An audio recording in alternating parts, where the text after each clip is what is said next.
Percaya kita semua bangun dengan tubuh yang sehat, tidak kurang suatu apapun. Dan firman Tuhan hari ini terambil dari Efesus pasal yang keempat. Efesus pasal yang keempat, ayat yang kita mulai ayat yang ke-17 ya. Efesus 4 ayat yang ke-17. Firman Tuhan berkata demikian. Sebab itu kukatakan dan kutegaskan ini kepadamu di dalam Tuhan.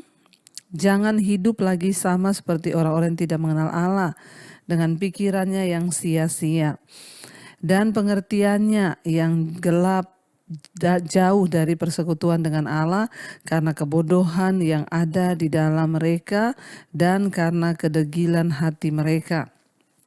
Ayat 19, perasaan mereka telah tumpul sehingga mereka menyerahkan diri kepada hawa nafsu dan mengerjakan dengan serakah segala macam kecemaran. Iya, saudara, Efesus pasal 4 hari ini mengingatkan setiap kita untuk kita boleh sungguh-sungguh ya terus dibaharui di dalam Tuhan. Ayat ini berkata, ayat 17, sebab itu kukatakan dan kutegaskan ini kepadamu di dalam Tuhan, jangan hidup lagi sama seperti orang-orang yang tidak mengenal Allah dengan pikirannya yang sia-sia. Saudara, jadi ternyata banyak orang di dalam jemaat, termasuk jemaat di Efesus ini, mereka itu sudah ada di dalam kumpulan berjemaat atau bergereja. Tetapi sesungguhnya mereka itu adalah kumpulan orang-orang yang tidak mengenal Allah.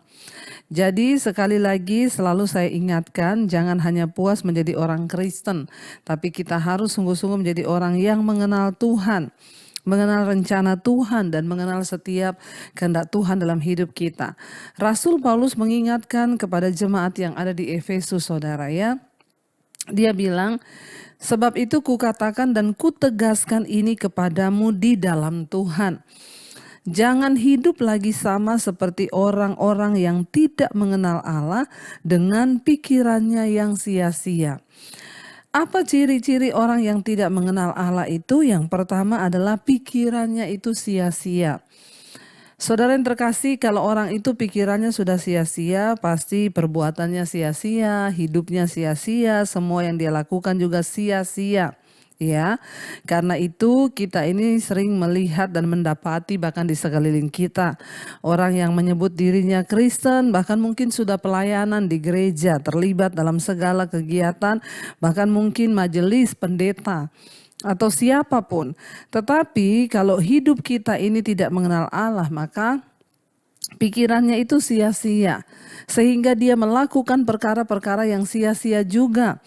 Harusnya kita ini ketika mengenal Tuhan, saudara, pikiran kita ini menjadi pikiran yang dibaharui. Kita tidak lagi melakukan hal-hal yang sia-sia. Contoh, masih banyak orang ya yang mengatakan dirinya ya orang Kristen, majelis, pendeta bahkan, tapi mereka melakukan hal-hal kegelapan, mabuk-mabukan, ya minum-minuman keras, bahkan ya merokok dan melakukan segala hal yang sia-sia. Kalau kita pikir dengan akal budi yang Tuhan berikan, sebenarnya semua itu apa keuntungannya bagi kita? Rasul Paulus berkata, ya segala sesuatu itu kamu tidak ada yang melarang untuk melakukan. Apa saja yang kamu mau lakukan, lakukan. Tetapi apakah itu berguna? Apakah itu bermanfaat? Ya, sekarang kita lihat orang-orang yang terikat dengan minuman keras, mereka mabuk, yang terikat dengan rokok, itu faedahnya bagi hidup kita tuh apa? Ya, apa yang membawa kebaikan gitu ya, kalau kita benar-benar pikiran kita sudah dibaharui.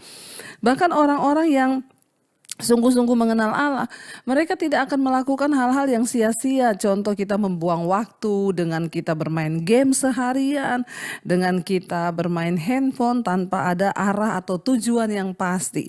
Saudara, mari kita semua mulai memperbaharui diri dengan cara kita memiliki pikiran yang benar. Karena kalau pikiran kita sia-sia, maka kelakuan kita sia-sia, perbuatan kita sia-sia, maka dalam hidup yang singkat ini kita tidak tidak akan memperoleh apa-apa, apalagi memperoleh tujuan Tuhan. Ingat, kita hidup ini hanya sementara. Alkitab berkata 70 tahun, itu pun kalau nyampe, banyak yang tidak nyampe.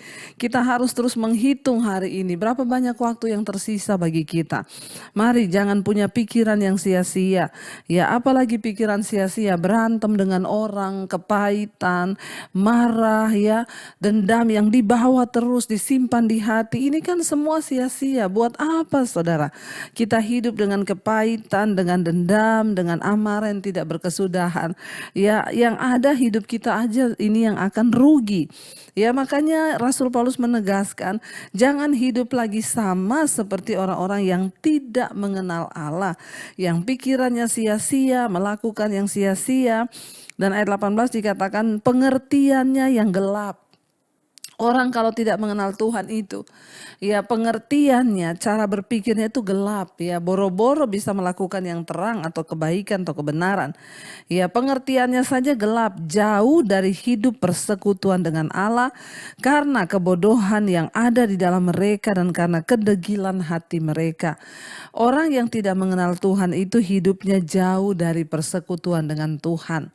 Ini bukan berbicara tentang datang ibadah di gereja. Oh, saya itu tiap minggu loh Bu ke gereja. Enggak. Orang yang memiliki persekutuan pribadi dengan Tuhan itu berbicara tentang kita memiliki hubungan pribadi dengan Tuhan. Itu bukan hanya digambarkan ketika ada di gereja, saudara, tetapi kita membangun kehidupan kita di dalam kebenaran, dalam firman, bahkan hidup kita terus setiap hari dibaharui, dan dibaharui. Kenapa, saudara? Karena hanya orang-orang yang mengalami Tuhan, pikirannya dibukakan, pengertiannya diterangi, mereka lah yang akan melihat hidup yang berkualitas di dunia ini. Nasibmu akan berubah, saudara.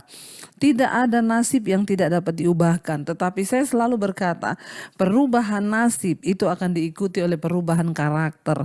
Waktu kita sungguh-sungguh memperbaharui hidup kita, ya kita menjadi orang-orang yang pikirannya tidak sia-sia, pengertiannya tidak gelap, ya tetapi di dalam terang, maka kita akan melihat, ya.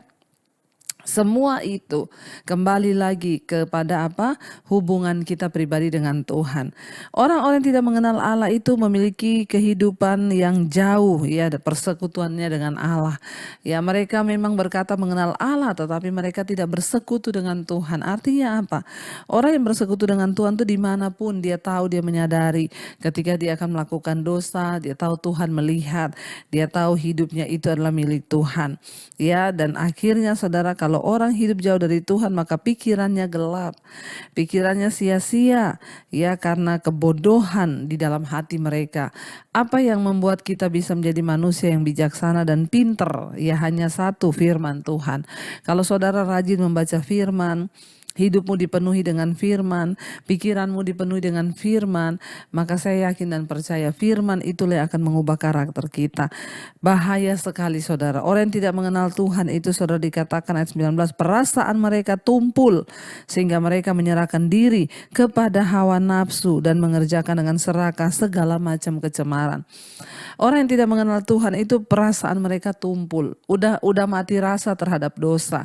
Bahkan dia melakukan dosa, dia berpikir itu adalah sebuah kebenaran. Orang kalau pikirannya tumpul, kita mau nasihati seperti apa juga itu, saudara. Ya susah, kecuali dia mau berbalik kepada Tuhan, menyerahkan hidupnya kepada Tuhan. Karena itu saya berdoa, biarlah kita semua hari-hari ini semakin hari semakin mendekatkan diri kepada Tuhan. Jangan sampai perasaan kita menjadi tumpul, sehingga kita ini mengerjakan dengan serakah segala macam kecemaran, segala macam dosa, segala macam hal-hal yang tidak berkenan. Ya bahkan ya kita menyerahkan diri kepada hawa nafsu. Ya saya berdoa supaya setiap saudara sungguh-sungguh diubahkan Tuhan. Kita semua menjadi manusia yang baru, yang senantiasa mengenal segala jalan-jalan Tuhan, agar hidup kita semakin hari semakin berkenan di hadapannya. Saudara, mari kita merenungkan firman ini, kita mau tundukkan kepala. Mari kita sama-sama datang kepada Tuhan, saudara.